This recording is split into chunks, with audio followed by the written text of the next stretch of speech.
Congratulations to the new graduates of Roosevelt High School Early College Studies. You deserve to feel pride in the hard work that you put in to achieve this milestone. And I feel a special connection to Roosevelt. Both of my parents and one of my grandfathers graduated from Roosevelt, and it's been over 4 decades since I was in your shoes, and I still remember fondly my 4 years at Roosevelt and the education that I received there. But I didn't graduate into the same world that you are. I know that you have all overcome a series of obstacles to get to this point, the last one being a worldwide pandemic that I'm sure, besides creating heartache, has also put a damper on the celebrations that should have been the exclamation point of your long journey to this achievement. Right now, we are paying a big price in light of the coronavirus pandemic, but we also have an opportunity to get a benefit for the price that we are already paying. You are all graduating in the middle of a historic time.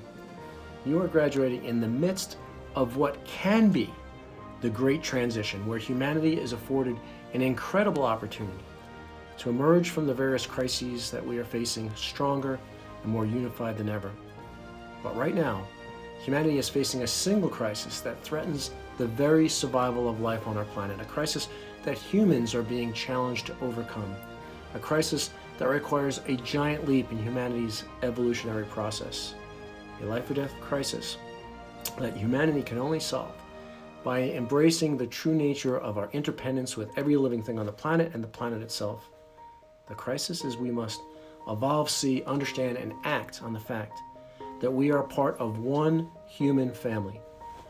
On the news today, you will not see many, if any, stories that illustrate humanity's evolution towards a more unified existence. Instead, the news bombards us with examples pointing to humanity's de-evolution to more primitive forms. It shows rampant divisiveness, fracturing our society along national, ethnic, parochial, partisan, and religious lines.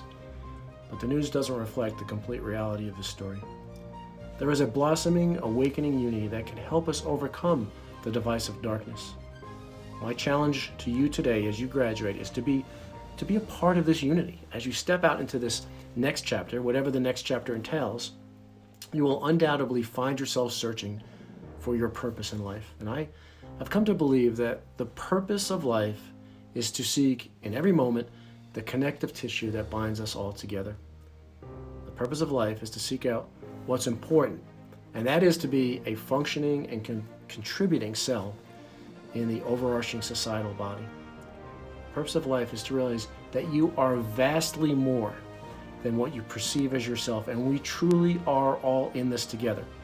And together, we are far more powerful than we realize. The very fact that we are conducting this graduation virtually should be proof that the statement, "we are all in this together," is not a cliche. It is the reality of the world that we live in. It is fact. The coronavirus has literally affected every single person on the planet in one way or another.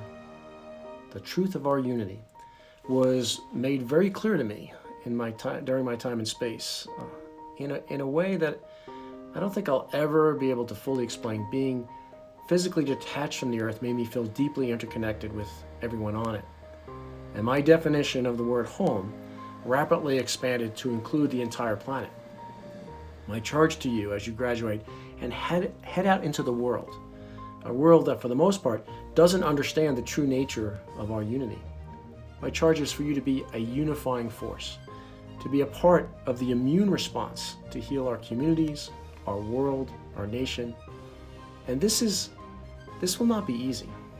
You are graduating into a world where it will be tougher to find a job, tougher to attend college, and tougher to start a career. Tougher than it was in the world that I graduated from. But there's a silver lining. I graduated from Roosevelt into a world where I took the status quo for granted. I thought that the way things are the way they've always been, and the way they'll always stay. You are graduating into a world where that is obviously not true. It is undeniable that the status quo is not working. At least it's not working for everyone. And until we have a society that's working for everyone, we will not solve the problems that we face. The silver lining is it's obvious that we need to set out on a new course to build a new future that works for all. And the only way that we're going to be able to build the future that we would all want to be a part of is to build it together. The future is ours to build, and the future starts now. So go out into the world, be kind, be strong, be brave, and persevere. And as you go out into the world, realize that the difference between success and failure is often razor thin. Those people who are successful in achieving their dreams are the ones who persevere. They are the ones who don't give up when things get tough. They're the ones who press on when it's no longer fun and when they think that they won't be successful. They're the ones that don't look for excuses to quit. They don't try to convince themselves that their goals and their dreams are no longer worth the effort. And they are the ones that aren't afraid to occasionally fail. And instead of using the inevitable failures that will come along the way as excuses to quit, they pull the right lessons from those failures. They get up, they dust themselves off, and they press on stronger and wiser because of it. Because you are all here today, you have proven that you can accomplish what you set out to achieve. And I wish the class of 2020 all the best as you graduate. And thank you in advance for all that you will do to help make life on our planet as beautiful as our world looks from space. Congratulations, class of 2020.